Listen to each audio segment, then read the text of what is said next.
Good morning and welcome to Let the Bible Speak. My name is Alex Meredith. I'm the minister for the Marquette Church of Christ here in town, and I'm really glad that you're here listening to the program today. We are going to continue our series through the Gospel of Matthew. We're going to be in Matthew chapter 13, talking about the parable of the four soils. So we are actually just going to jump right into the text here. We're going to be reading from Matthew chapter 13, starting in verse 1. That same day, Jesus went out of the house and sat beside the sea, and great crowds gathered about him, so that he got into a boat and sat down. And the whole crowd stood on the beach. And he told them many things in parables, saying, A sower went out to sow. And as he sowed, some seeds fell along the path, and the birds came and devoured them. Other seeds fell on rocky ground where they did not have much soil, and immediately they sprang up, since they had no depth of soil. But when the sun rose, they were scorched, and since they had no root, they withered away. Other seeds fell among thorns, and the thorns grew up and choked them. Other seeds fell on good soil and produced grain, some 100-fold, some 60, some 30.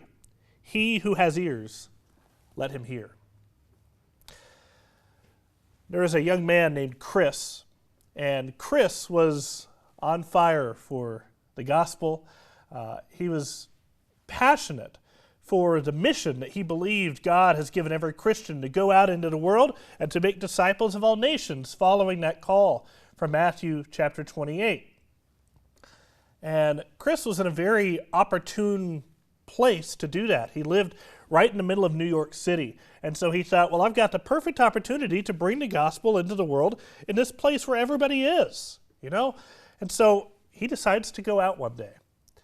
And he goes into the middle of this major shopping center. I don't know New York well enough to tell you which one. But he goes out into this big shopping center area outdoors. And there's actually some rally or something happening nearby. And so there's a good-sized crowd there. But all he does, Chris goes out, and he brings his Bible, and he opens it to the Gospels. And he begins reading. And all day, Chris did nothing but stand there and read from the Bible. Loudly enough for everybody around and people walking by to hear, and the people at the food court nearby who were sitting down, loud enough for them to hear. And the response that he got, or really the lack thereof, was kind of interesting. For the most part, everybody pretty much ignored him. He got a few, people walking by, and people would give him some nasty looks. Some of them maybe just neutral, didn't really care. Some of them, probably thinking, what's this crazy man doing, just another New York thing, And so that's his day. He stands there and he reads, and not a single genuine conversation emerged from any of that, from 8 hours of him being out there in the shopping center. A few laughs, a few sneers, but that's it. The same day, Jesus went out of the house and sat beside the sea. Great crowds gathered about him, so that he got into a boat and sat down. And the whole crowd stood on the beach. And he told them many things in parables, saying, A sower went out to sow. And as he sowed, some seeds fell along the path, and the birds came and devoured them. Other seeds fell on rocky ground where they did not have much soil, and immediately they sprang up, since they had no depth of soil. But when the sun rose, they were scorched, and since they had no root, they withered away. Other seeds fell among thorns, and the thorns grew up and choked them. Other seeds fell on good soil and produced grain, some 100-fold, some 60, some 30. He who has ears, let him hear. There was another young man, and I say young, he was probably about 30 years old. His name was Philip, and Philip also really believed in the message of the Great Commission, and he felt it was his obligation to go out into the world and to bring people to the knowledge of Christ, and so he goes. He goes with an established missionary organization to do long-term missions in Ghana. And so he goes to Ghana, and Philip is there. At this time, he's there for a period of 3 years. So he goes to Ghana for 3 years. While he's there in Ghana, he meets a young woman named Akeo. Akeo was a teenager when Philip first comes. And, really Philip, when he first started coming, he joined this group that was coming to bring medical care to this village in Ghana, and really to a group of villages. And so most of the people that he went with were doctors and nurses, people helping with that effort. But his primary mission was to teach Scripture to these Ghanaian villagers that wanted to hear it, anybody that wanted to listen. And the reception at first was not good. Frankly, just not a lot of people paid attention to him. He hadn't earned their trust or anything early on. It wasn't until he started to build some relationships, and he had been there for a while, that anybody really started to listen. But one of the young women that began to listen was Akeo. Akeo was very interested by the gospel. She was very interested by these stories of Jesus going and healing people, and going to the people that you wouldn't have expected him to go to, She was so intrigued by it, and she has a conversation with Philip, and it takes a while and it takes some convincing, but eventually Akeo decides on her own she wants to be baptized. And so she's baptized. Right after she's baptized, Philip goes back to the States. And Philip is worried about Akeo, this young Christian woman in a country where, that faith is vulnerable. Well, Akeo, pretty soon after Philip leaves, Akeo gets married. After she gets married, she finds out that she's barren. She's unable to have children. Now, this isn't true universally, but in a number of various African tribal religions, barrenness was seen as something of a curse. This was, in their view, the result of the ancestors looking down on you and being displeased with you in some way. And this curse of barrenness was actually something that could be spread. Sometimes different cultures will refer to it as the evil eye. If you look at this barren woman too long, this curse can pass on to you, and you can get barren too. And so Akeo very quickly becomes somewhat of a social outcast. Her husband wasn't very happy with her, as if it was, all her fault, right? Obviously it's not, but her husband's unhappy with her. These friends that she once had around her want nothing to do with her anymore, and the very few people that she has around her are telling her to go to the local shaman, the witch doctor. But she's insistent at first. She says, no, I need to pray to God. That's what I need to do. I need to pray to God, and He'll give me a child if He wants to give me a child. And she sticks it out for a while, but she can only take so much of the social pressure. So eventually, Akeo goes to the shaman, and the shaman gives her what he believes to be a cure for this curse. And wouldn't you know it, a few months later, Akeo finds out that she's pregnant, and she has a child. About 1 year after Philip had left, if you looked at the life of Akeo, you would never have been able to tell that she was ever a Christian. That same day, Jesus went out of the house and sat beside the sea, and great crowds gathered about him, so that he got into a boat and sat down, and the whole crowd stood on the beach. And he told them many things in parables, saying, a sower went out to sow, and as he sowed, some seed fell along the path, and the birds came and devoured them.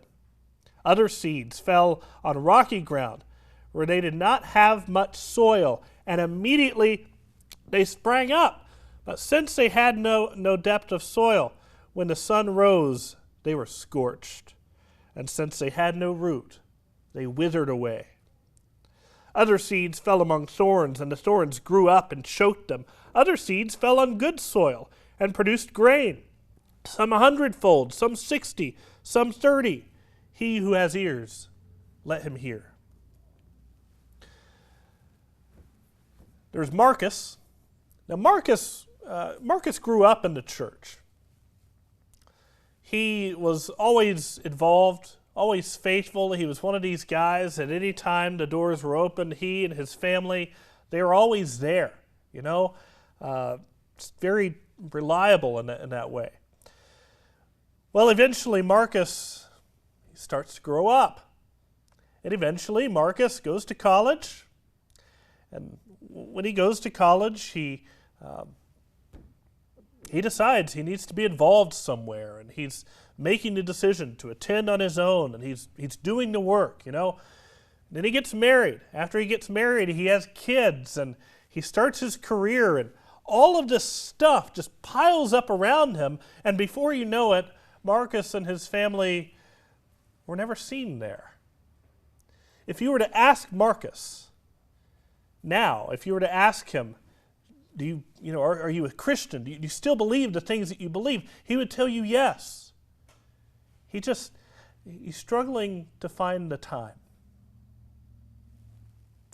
That same day, Jesus went out of the house and sat beside the sea, and great crowds gathered about him, so that he got into a boat and sat down. And the whole crowd stood on the beach, and he told them many things in parables, saying, "A sower went out to sow.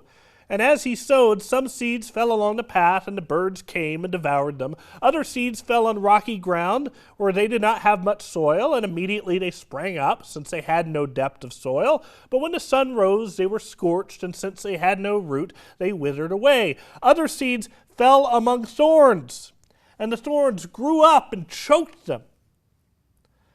Other seeds fell on good soil and produced grain, some 100-fold, some 60, some 30. He who has ears, let him hear." Now, Audrelin, she found herself in a very difficult place by the time she was in her early 20s. She was a single mother, and she was a young widow. She had been married to a wonderful man, had a child with him, but there were some unexpected medical events that occurred, and when the child was just a few months old, the father passes away. Her husband passes away. Now, Audrelin had not had the greatest childhood.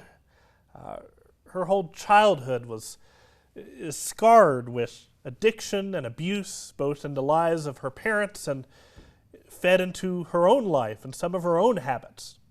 But she had, tried to get past a lot of that. But now she finds herself in this very difficult position, and she's starting to lean back on those old habits. Well, one day, Audrelin comes across an old friend of hers from high school. By now she's 24 years old, but she comes across a friend of hers that she hasn't seen in a number of years now. And they weren't really ever particularly close. They hadn't stayed in touch, but they got to talking, and Audrelin told her some of the things that had happened to her over the last few years. And this friend of hers really pushed her. She said, you really ought to get involved with your faith. And Audrelin brushes it off at first and, just not interested. But over time, friend wasn't pushy, but, kept reminding her and kept, saying, you really should look into this. It might do you some good. And so Audrelin, she gives it a chance. And what happened next was a total revitalization, or really an initial discovering of the faith that Audrelin never realized was there. And the spark turned into a flame. And before you knew it, 3 months later, 11 women from this circle of friends, 11 women are now walking together following the footsteps of Christ that were not before because of Audrelin. This parable, the parable of the four soils, sometimes it's called the parable of the sower. Do you notice the difference, by the way? When we talk about the parable of the four soils, it's focused on those who received the seed. When we talk about the parable of the sower, It's really focused on those who sow the seed. But the parable of the four soils, the parable of the sower, really demonstrates one very simple truth. And that is that everyone responds differently to the message of the gospel. Everyone responds differently to the news of Jesus, his life, his death, and his resurrection. We all do. And the majority of those responses actually result in unfaithfulness. That's the really shocking part of all of this. 3/4 of the responses that Jesus lays out result ultimately, for whatever reason, in unfaithfulness and apostasy. People falling away from the faith. Now you can understand why this was important to Jesus at this point in his ministry. You notice how the passage starts, great crowds followed him. How many people do you think of that great crowd, how many of them are going to be around till the very end? None of them, actually. Not a single one. Everybody will end up abandoning him. And he knows that, right? There are people that are really excited. They get on board and they want the fruits of the kingdom, but they don't want the cross. They don't want the difficult part of it. And so they go in excited about the prospect, and then they realize what it takes, and they retract, they withdraw. So you can understand what Jesus is thinking as he relates this parable. Now, parables are notoriously difficult to interpret. In fact, Jesus, in Matthew 13, starting in verse 13, listen to what Jesus says about why he speaks in parables. He says, "This is why I speak to them in parables, because seeing they do not see, and hearing they do not hear, nor do they understand. Indeed, in their case, the prophecy of Isaiah is fulfilled, that says, 'You will indeed hear, but never understand. You will indeed see, but never perceive. For this people's heart has grown dull. With their ears they can barely hear, and their eyes they have closed, lest they should see with their eyes and hear with their ears, and understand with their heart, and turn, and I would heal them.'" Parables are difficult to interpret because many people have closed their eyes and ears to spiritual truth. But in this particular case, with this particular parable, I'm very confident in this interpretation. And the reason, of course, is because Jesus actually tells us what it means. Unlike a number of other parables, Jesus actually explains to us this is what this parable means. So in Matthew chapter 13, starting in verse 18, listen to this. "Hear then the parable of the sower. When anyone hears the word of the kingdom and does not understand it, the evil one comes and snatches away what has been sown in his heart. This is what was sown along the path. As for what was sown on rocky ground, this is the one who hears the word and immediately receives it with joy, yet he has no root in himself, but endures for a while, and when tribulation or persecution arises on account of the word, immediately he falls away. As for what was sown among thorns, this is the one who hears the word, but the cares of the world and the deceitfulness of riches choke the word, and it proves unfruitful. As for what was sown on good soil, this is the one who hears the word and understands it. He indeed bears fruit and yields, in one case 100-fold, in another 60, and in another 30. Like most stories, there's more than one way of looking at it. The first way of looking at this story is from the perspective of the sower. All right? So we say as Christians, we say, okay, all Christians are called to be sowers. We're sowing the seed of the gospel into a world that is largely unreceptive, right? I'm a big baseball fan, and when I say a big baseball fan, really I mean an Atlanta Braves fan. I don't really follow very many other teams, but one of the things you'll notice if you are a fan of baseball or watch baseball for much of any amount of time is that even the best batters in the world, the best batters in Major League Baseball, the best batters on the Atlanta Braves, the Austin Rileys, the Marcell Ozunas, the Ronald Acuñas, and the Shohei Ohtani's out there, right? Even the best batters in the world. What's their batting average? Around 300.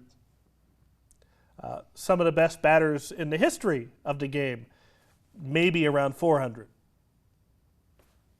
Do you know what that means? Do you realize what that actually means? It means that when the best people get up to bat, you can count on the fact that the majority of the time they're going to fail. The majority of the time, they're not going to get a hit. In fact, the majority of the time, they're not even going to get on base. Most of the time, it's going to result in failure. It's hard to stay motivated when that happens, right? That's why people talk about baseball being such a mental game, because you fail most of the time. And as a player, and as a fan for that matter, you look at it and you go, well, this is really deflating. The parable of the sower, I feel I have a particular, it's very important to me personally, because I have some experience with this. I have experience with absolute strangers being angry with me for absolutely no reason. They don't actually know who I am, but they're predisposed to reject me simply because of what I believe. I know of people that I considered friends for a very long time who were faithful for a long time, and who we attended services together, we sang the same songs together, we prayed together, but then something changes. It's on rocky ground, and maybe the thorns grow up, and suddenly these people that I consider close friends are suddenly gone. And it's a struggle to keep going. So this parable partly is an encouragement to all Christians to keep spreading the seed, right? By the way, what happens if we just give up and we say, you know what, this is too discouraging, this is too frustrating, I'm just going to stop? Then you're not just depriving the seed from falling on the path and the birds taking it away. That's not all the people you're depriving. Suddenly you're depriving the people who are the good soil. You're depriving the people who, even if you don't realize it, are going to hear the message that you have to say and would actually respond positively and would actually bear fruit. If you stop scattering seed entirely, you don't know who will be negatively impacted by that choice. So we have to keep trying, right? And there's another way of looking at this passage as well, and that's from the perspective of the soil, right? So you could see this passage as this plea, actually, to be receptive to the gospel. So I did some research, and by research I mean I looked for 5 minutes on Google, because that's the same thing, right? So I did my research on what constitutes healthy soil, okay? And here's what I found. Generally, there are 4 main characteristics. Soil needs to have some sort of porous structure to it, needs to have air in it, and be soft enough for things to go down into it, for plants to take root. It needs to have the capacity to carry a number of nutrients. It needs to be biodiverse, and it needs to have low toxin levels, things that aren't going to choke out and poison the plants. And to me, when I looked at that, I thought, it's not a perfect analogy, but isn't Jesus in this passage sort of laying out the good characteristics of good soil? What it means to be a good recipient of the gospel? You think about being open. You have to be open to learning the gospel. Be willing to have the gospel take root, right? You have to have good works increase and sin decrease. You shall know them by their fruits. That will happen. That should happen when you come to Christ. You should be rooted. You should root yourself within the context of a godly community who's going to support you in this endeavor. And then you need to be willing to share this gospel with others. You need to be multiplying and spreading the seed elsewhere, right? It's not a perfect analogy, but do you see the point here? In some way, Jesus is pleading with people to be receptive. So, if you are a Christian, which I imagine if you're a listener of this show, the majority of you probably are, this lesson is a challenge to embrace your inner farmer, to scatter the seed. I mean, I know a lot of us are terrified of the idea of evangelism today. What would it take for you to text your brother or sister, or for you to go up to a friend of yours and say, hi, what do you believe about God? What do you believe about Jesus?